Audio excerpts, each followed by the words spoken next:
खास बुलेटिन में आप सबका स्वागत है और मैं हूं आपके साथ चिपवन शर्मा। तो आइए शुरुआत करते हैं बुलेटिन की। छत्तीसगढ़ के मुख्यमंत्री भूपेश बघेल का बड़ा बयान सामने आया है। बता दें, कांग्रेस की घोषणाओं पर भाजपा के सवाल उठाने पर उन्होंने ये बयान दिया है। उन्होंने कहा कि भाजपा की गारंटी पर किसी को भरोसा नहीं है, लेकिन हमारी गारंटी पर सबको भरोसा है। वहीं महाराष्ट्र के डिप्टी सीएम देवेंद्र फडणवीस के गजनी फिल्म वाले बयान पर भी सीएम ने तंज कसा है। उन्होंने कहा कि मुझे उन पर तरस आता है। पहले वो मुख्यमंत्री थे, लेकिन अब वह उप मुख्यमंत्री हैं। इस दौरान उन्होंने पीएम मोदी पर भी निशाना साधा। तो अभी आपने वीडियो के माध्यम से देखा किस प्रकार के वादे किए गए थे। मैं कभी कभी छत्तीसगढ़ में अभी जो राहुल गांधी जी की सभाएं हो रही है, बघेल जी की सभाएं हो रही है, तो उसको देखने के बाद मुझे गजनी फिल्म की याद आती है। इनको गजनी वाली बीमारी हो गई है, तो ये पहले क्या बोले सब भूल जाते हैं और नए सिरे से वापस झूठ बोलना शुरू करते हैं। मैं तो ये कहूँगा कि अगर झूठ का कोई ओलंपिक हो जाए तो सारे गोल्ड मेडल यही लोग ले जाएंगे। उसका मुझे उसके प्रति बहुत सहानुभूति है। फडणवीस जी के मुख्यमंत्री थे, उप मुख्यमंत्री बन गए। जिसको बोले कि कभी हम उसके साथ सत्ता में भागीदार नहीं बनेंगे, अजीत पवार के साथ वो डिप्टी सीएम है, तो उसका मानसिक संतुलन बिगड़ चुका है। गजनी में जो हीरो है ना, उसका स्मृति लोप होता है, गजनी की स्मृति लोप नहीं होता। तो बॉम्बे से आ गए इसका मतलब सारी फिल्मों के बारे में जानकारी रखते हैं, ऐसी बात नहीं है। हम छत्तीसगढ़ में भी रह के भी पिक्चरों के बारे में जानते हैं। वो अपना ठीक कर ले, दिमागी इलाज करा ले। काशीपुर में कांग्रेस द्वारा श्रद्धांजलि समारोह का आयोजन किया गया, जिसमें कि पूर्व प्रधानमंत्री स्वर्गीय इंदिरा गांधी और पूर्व उप प्रधानमंत्री स्वर्गीय सरदार वल्लभ भाई पटेल को श्रद्धांजलि अर्पित की गई। इस अवसर पर दोनों दिवंगत नेताओं के विचारों पर गोष्ठी का आयोजन भी किया गया। इस अवसर पर कांग्रेस नेताओं ने ये कहा कि आजादी के बाद भारत की लौह महिला और पूर्व प्रधानमंत्री इंदिरा गांधी और लौह पुरुष सरदार वल्लभ भाई पटेल ने भारत के निर्माण और प्रगति में देश का नेतृत्व किया। इस दौरान बड़ी संख्या में कांग्रेस कार्यकर्ता, पदाधिकारी और नेता मौजूद रहे। हम भारतवासी बहुत खुशनसीब हैं कि हमने ऐसे महापुरुषों की धरती पे जन्म लिया है। लौह महिला स्वर्गीय इंदिरा गांधी जी और लौह पुरुष सरदार पटेल, उनकी सरजमी पर हम लोग हैं सिर्फ उनके बलिदान और उनके त्याग की वजह से। आज हम समस्त कांग्रेस जन तो हम बाद में हैं, उससे पहले हम भारतीय हैं और उन दोनों ही महान विभूतियों के प्रति अपनी कृतज्ञता यहाँ व्यक्त कर रहे हैं। और कांग्रेस एससी गुड़िया एनटी तिवारी नवचेतना भवन में आज हम सब एकत्रित हुए हैं उन दोनों महान विभूतियों को श्रद्धांजलि अर्पित करने के लिए और उनके प्रति अपनी कृतज्ञता और आभार व्यक्त करने के लिए। काशीपुर में महानगर कांग्रेस कमेटी और विधि कांग्रेस के तत्वावधान में, जिसमें कि सभी फ्रंटियर ऑर्गेनाइजेशन शामिल हैं, चाहे वो महिला कांग्रेस हो, युवा कांग्रेस हो, विधि कांग्रेस हो, द्वारा अंतर्राष्ट्रीय नेता, विश्व की प्रथम आयरन लेडी श्रीमती इंदिरा गांधी जी की पुण्यतिथि मनाई जा रही है। युवाओं से अपील की जा रही है कि उनसे देशभक्ति की भावना सीखें कि किस तरह उन्होंने देश की आज़ादी के लिए उनके परिवार ने और उसके बाद देश के लिए उन्होंने काम किया, जिसके लिए उन्हें भारत रत्न की उपाधि से भी बाद में सम्मानित किया गया। उसी तरह हमारे कांग्रेस पार्टी के वरिष्ठ नेता, पूर्व गृह मंत्री सरदार वल्लभ भाई पटेल जी की आज जन्म दिवस भी है। उनको भी कांग्रेस पार्टी यहाँ पर सेलिब्रेट करके उनको नमन करती है। प्रदेश कांग्रेस कमेटी के आह्वान में पूरे प्रदेश में, हमारे यहाँ महानगर काशीपुर में भी इंदिरा गांधी की पुण्यतिथि और सरदार वल्लभ भाई पटेल की जयंती के रूप में हम मना रहे हैं। और मैं आपको बताना चाहता हूँ कि स्वर्गीय इंदिरा गांधी ने देश के लिए जो उन्होंने, बल्कि उनके परिवार ने जो बलिदान दिया है, वह जो है हमेशा याद किया जाएगा। हमारे देश में नहीं विदेशों में भी इंदिरा गांधी जी ने नाम किया और वो एक लौह पुरुष के रूप में जानी जाती हैं। इसी तरह हमारे सरदार वल्लभ भाई पटेल जो हैं स्वतंत्रता संग्राम सेनानी थे और उनका जैसे कि गुजरात में खेड़ा में उनका जन्म हुआ था, तो वो भी इसी रूप में जाने जाते हैं। आज लौह पुरुष के रूप में उन्होंने भी देश को जो त्याग और बलिदान हमारी महान हस्तियों ने किया है, हम चाहते हैं कि पूरा देश त्याग और भावना जो बलिदान थी इसी तरीके से पूरा देश चले और देश को आगे बढ़ाने। जल संसाधन मंत्री अजय झा का बयान सामने आया है। उन्होंने कहा कि जो नीतीश कुमार ने कहा वो करके दिखाया। 10 लाख रोजगार का नीतीश कुमार ने पूरा किया, जिससे कि लोगों में काफी खुशी देखने को मिल रही है। दूसरी तरफ संजय झा ने अमित शाह के दौरे को लेकर कहा कि इससे कोई फर्क नहीं पड़ता। संजय झा ने यह भी कहा है कि बिहार में आने वाले चुनाव में महागठबंधन पूरा स्वीप करेगा। साथ ही उन्होंने अरविंद केजरीवाल को ईडी द्वारा दिए गए जो बयान है वो कहा है कि आईटी, ईडी और सीबीआई को पूरी तरह से क्लीन दिखना चाहिए। क्या लिखते हैं? मैंने कहा कि ईडी और इनकम टैक्स को जरूर क्लीन दिखना चाहिए। आज के डेट में उनके ऊपर प्रश्न चिन्ह हमेशा लगता है, लेकिन मैटर कोर्ट में है, मैटर सब जुडिस है, इसलिए हम लोग इस पर ज़्यादा करें। जम्मू कश्मीर में चुनाव को लेकर गहमागहमी बनी हुई है। एक तरफ केंद्र सरकार का कहना है कि हम चुनाव करवाने के लिए तैयार हैं, लेकिन दूसरी तरफ विपक्ष का दावा है कि केंद्र चुनाव नहीं होने देगा। वहीं जिस पर हमारे संवाददाता अभिषेक सिंह ने खास बातचीत की जम्मू कश्मीर के अनंतनाग से लोकसभा सांसद हसनैन मसूदी से। आइए सुनते हैं। जम्मू कश्मीर में चुनाव की बात तो होती है पर चुनाव नहीं होते। लगातार जो सरकार है वो विपक्ष के वो घेरती हुई नजर आ रही है। इसी विषय पर ज़्यादा बातचीत करने के लिए हमारे साथ मौजूद हैं JK-NCP पार्टी से हसनैन मसूद जी। तो सर, किस तरीके से देखते हो जब ऐसे बयानबाजी आती है? सरकार बोलती है जो सरकार का ये कहना है कि हालात नॉर्मल है, अमन है, इंसिडेंट फ्री है, लेकिन सरकार इलेक्शन करने के लिए आमादा नहीं है। तो कोई वजह नहीं जाहिर होती है क्यों आमादा नहीं है। सरकार कह नहीं पा रही है। इलेक्शन कमीशन का कहना है कि एक वैक्यूम है। मानना है इलेक्शन कमीशन का कि नई एक इलेक्शन की ज़रूरत है, ताकि जैसे सारे मुल्क में है वैसे ही यहाँ जम्मू कश्मीर में भी एक नुमाइंदा सरकार हो, एक चुनी हुई असम्बली हो। ये तो हर एक का मानना है।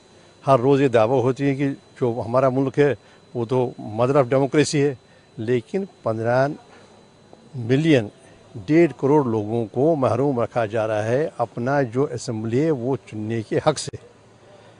और नतीजा क्या है? नतीजा ये है कि सारा मामला अफसरशाही का है। सारा दिन अफसर जो हैं वो इसमें लगे हैं कि वो एक बयानिया तैयार करें, एक नरेटिव तैयार करें नॉर्मलसी का, और दिखते नहीं है वो, क्योंकि उनको लगाया हुआ है दिवस में कहीं एक इवेंट, कहीं दूसरा इवेंट और तीसरा इवेंट, और सारे अफसर भागे जाते हैं कि हम उस इवेंट में मौजूद रहें जहाँ पर लेफ्टिनेंट गवर्नर साहब हो। लेकिन पीड़ा जो है, दर्द जो है, परेशानी जो है वो आवाम की है, लोगों की। उनकी कोई रसाई नहीं है। एक बहुत बड़ा गवर्नेंस डेफिसिट है जम्मू कश्मीर में, लेकिन कोई इसकी तरफ तवज्जो नहीं दे रहा है। तो कोई वजह नहीं है सरकार के सामने कि वो कन्विंस करे, वो कहे कि क्यों इलेक्शन नहीं कर रहे। अब इलेक्शन की ये सरकार की हिम्मत नहीं बन पा रही है। अगर जो सुप्रीम कोर्ट में सरकार ने कहा कि हम ULB की बात की, अर्बन लोकल बॉडीज़ की बात की, पंचायत की राज की बात की, और सुप्रीम कोर्ट में कहा अभी जब वहाँ सुनवाई हो रही थी, नहीं जी वो इलेक्शन हो रहे हैं, लेकिन अब वो इलेक्शन भी मौखर किए, डेफर किए सरकार ने। तो आप किसका इसमें जो है ज़्यादातर वो चीज़ मानते हो कि गलती किसकी, खामियां किसके अंदर है कि इलेक्शन की बातें होती है पर इलेक्शन नहीं होता? देखिए, जो हमारा है, हमारा बार बार ये इसरार है कि इलेक्शन हो जाए ताकि आवाम के नुमाइंदे हों और आवाम अपनी जो भी पीड़ा है, जो भी परेशानी है और जो कि उनके मसाइल है वो लेकर एक चुने हुए नुमाइंदों के ज़रिए सरकार तक ले जाएं। लेकिन आमादा नहीं, तो ये साफ जाहिर है कि हिम्मत नहीं हो रही है।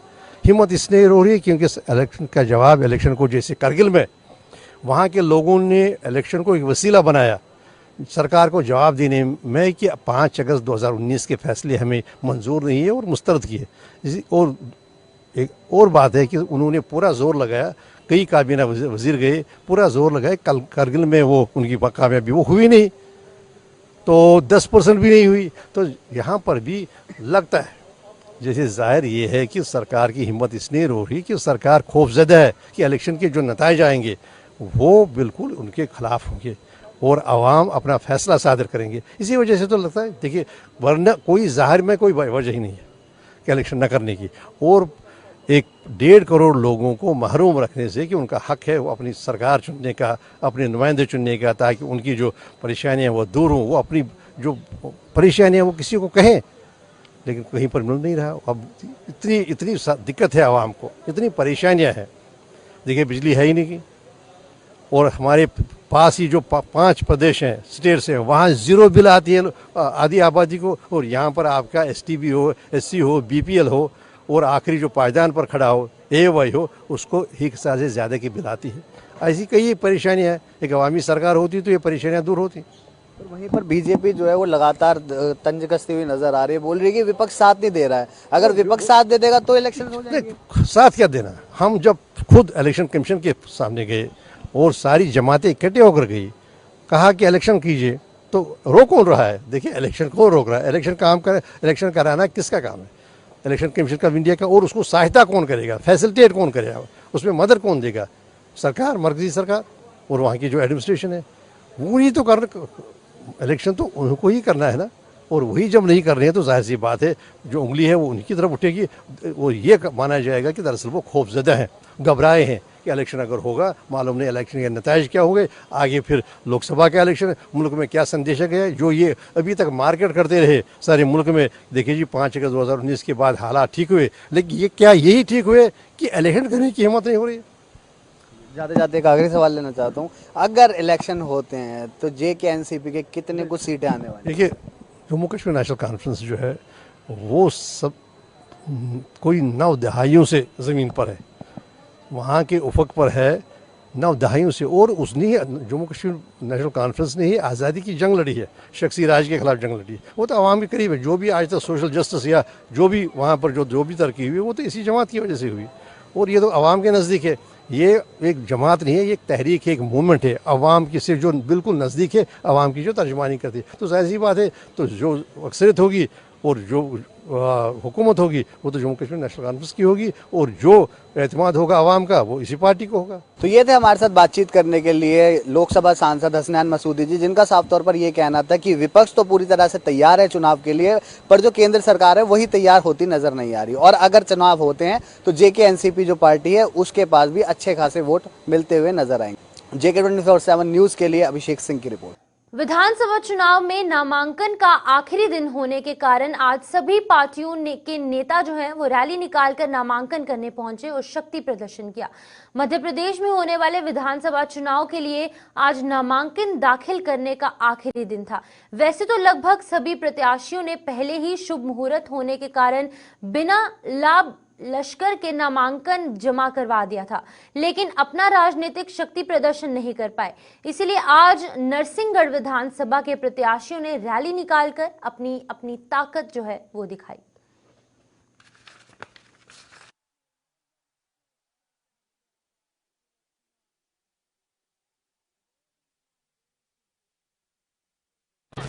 और जनता मोदी जी को पसंद करती है, माननीय मुख्यमंत्री जी की योजनाओं से खुश है, तो भारतीय जनता पार्टी की सरकार बनेगी और हमारे प्रत्याशी भी अधिक से अधिक मतों से जीत के आएंगे। दोनों ही प्रत्याशी लोकल के होने की वजह से आपको कोई फर्क तो नहीं पड़ेगा पार्टी को? नहीं, ऐसा उससे कोई फर्क नहीं पड़ता है। देखो आमने सामने लोकल के हो या बाहर के हो, आमने सामने तो दोनों रहेंगे, तो उससे क्या फर्क पड़ता। बाकी जो वोटर हैं वो काम देखते हैं और योजनाएं देखते हैं, लाभ देखते हैं, जो कौन सी पार्टी अच्छी है, कौन सी पार्टी ज़्यादा फायदा दे रही है, ज़्यादा काम कर रही है, जो जनहित में कौन काम कर रहा है वो देखते हैं। आगामी विधानसभा चुनाव के मद्देनजर जिला निर्वाचन अधिकारी और पुलिस अधीक्षक गगनदीप सिंगला के निर्देश पर पुलिस अवैध करेंसी, अवैध मादक पदार्थ के खिलाफ अभियान में जुटी है। वहीं मारवाड़ जंक्शन के अनेक मुख्य सड़क मार्गों पर पुलिस द्वारा नाकाबंदी लगाकर आने जाने वाले वाहनों की तलाशी ली गई। उप अधीक्षक ने मीडिया को बताया कि अवैध मादक पदार्थों और अवैध करेंसी के खिलाफ ये अभियान चलाया जा रहा है, जो कि आगे भी यूं ही जारी रहेगा।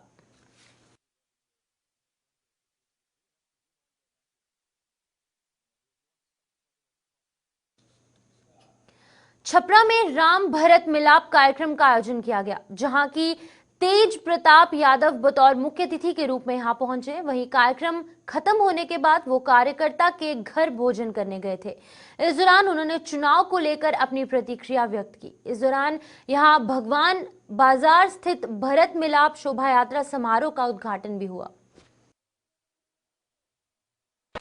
समाज को जो लोग तोड़ने का काम कर रहा है, उसको तो बहुत जल्दी लोग गद्दी से भी उतार देता है। जो समाज को तोड़ता है, जो समाज को जोड़ता है, उसको ऊंचाइयों तक भेजता है। हम फिल्म तो बनाते हैं नहीं, आना फिल्म में हम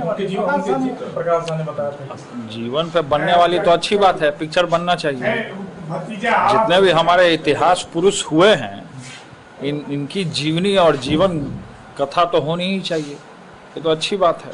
कब तक फिल्म आ रही है? अब हम तो नहीं बता सकते हैं कब तक आएगी, हम तो डायरेक्टर हैं नहीं। आप डायरेक्टर से पूछिए कि कब आएगी सिनेमा। फिलहाल बिहार में हम लोग जो काम कर रहे हैं और पूरे तरीके से जिस तरीके से इंडिया महागठबंधन बना, और इसके तहत हम लोग का एक ही लक्ष्य है, 24 और 25 में अपना झंडा को बुलंद करना। कर्नाटक में कोलेगाल शहर में लोकायुक्त पुलिस ने लेबर डिपार्टमेंट के उपनिदेशक के घर पर छापेमारी की। बेंगलुरु में डिप्टी पर रहे उपनिदेशक श्रीनिवास के फार्म हाउस के साथ साथ उनके रिश्तेदारों के घरों पर 8 लोकायुक्त अधिकारियों ने छापेमारी की है। श्रीनिवास के खिलाफ लेबर डिपार्टमेंट के उपनिदेशक गद्दी पर बैठने के बाद गैरकानूनी तरीके से संपत्ति बनाने की शिकायत दर्ज हुई, जिसके चलते कि लोकायुक्त पुलिस ने अधिकारियों के साथ बिना कोई सूचना के छापेमारी कर उपनिदेशक के होश उड़ा दिए।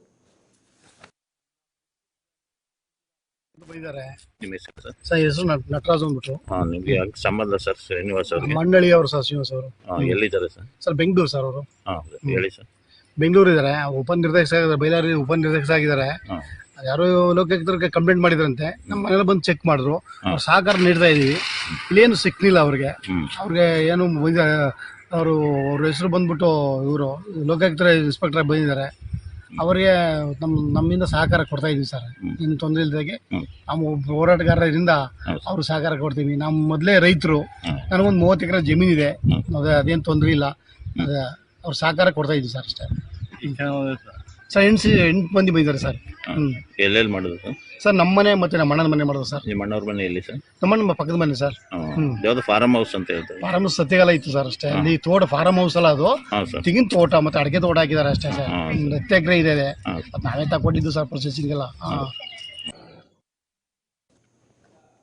बागेखुमानी गांव के मिडिल स्कूल बागेखुमानी ने हाल ही में कचरा पृथक्करण के महत्व और कचरे को निपटाने के उचित तरीकों के बारे में जागरूकता फैलाने के लिए एक नाटक का आयोजन किया।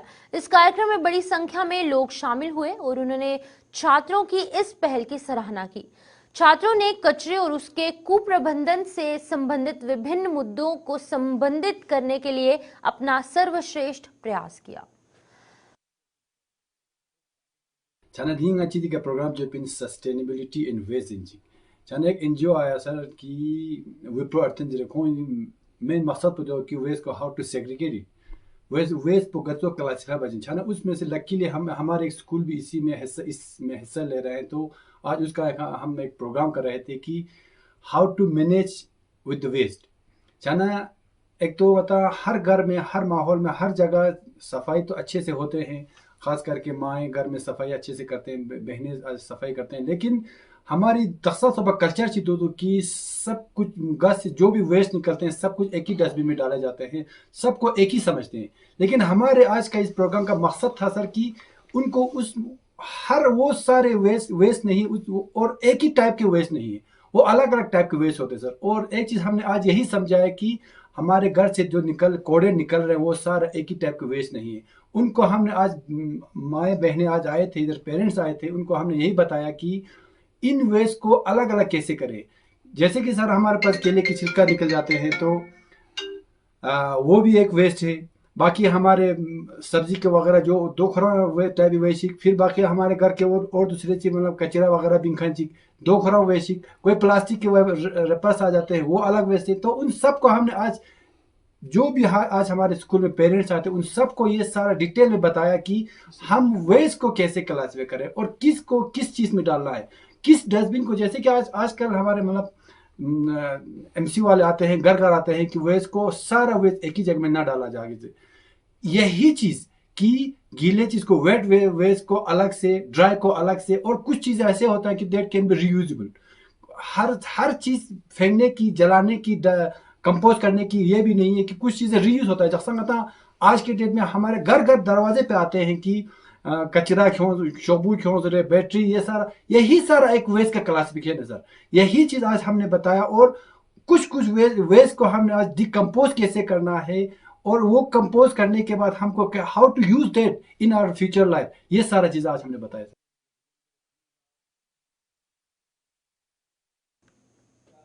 बागलकोट जिले के कलादगी पुलिस सब इंस्पेक्टर पर हथियारों को बचाने के लिए आरोप लगाते हुए हत्या में मरने वाले परिवार ने एसपी को मेमोरेंडम सौंपी गई। बता दें कि सितंबर महीने में एक व्यक्ति की हत्या